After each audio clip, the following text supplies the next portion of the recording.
Exercise 161, page 412, question number 5, and there is an extension question that follows this for you to have a look at the end. In this function, if we thought it might be interesting to have a look at the plot of this function, which is a more complex function, and you can see that the amplitude is varying, and that's because it's a combination of sine and cosine functions. We can also see from the phase difference part of the function, and looking at the function in a bit more detail, that it doesn't start at 0, and that's as a result of this phase difference that's included in the function. If you think about the effect of the phase difference on the circuit, that will just shift the wave left or right, and so that actually doesn't affect the rate of change of the function at a point, and so the differential doesn't actually include the phase shift, as we'll see. So going back to the original function, we've been asked to differentiate it. So let's go to this function and differentiate it using the notation that's suggested in the way the function is written, f prime t. So when we differentiate the sine of a function, including the phase difference 0.12, that doesn't occur. Just the 4 comes out, multiplied by the 3 in front gives us 12. Sine changes to cosine 4t plus 0.12.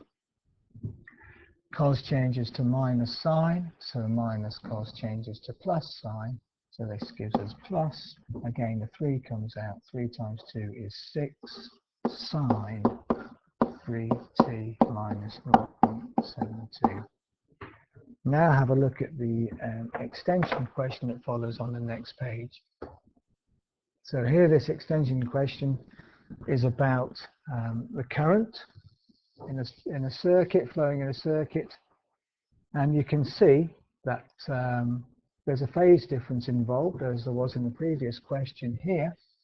So if we look at the wave function, we can see a sine wave we'd normally expect to start at t equals 0, but we can see there's a shift in the phase function due to this phase difference.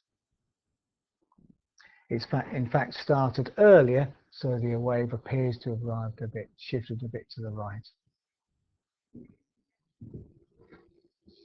You're asked to find the rate of change of the current when the time equals 0.05 seconds, which is at that point there.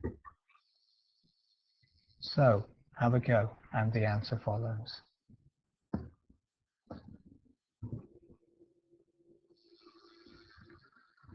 And here is the solution. The rate of change of the function is given by 2000 cos 50t minus 0.4. And at t equals 0.05 seconds, the rate of change of current with time is about minus 1009.7 to 5 significant figures, or more realistically, minus 1010 to 3 significant figures. And what would the unit be? Rate of change of current with time, so amps per second.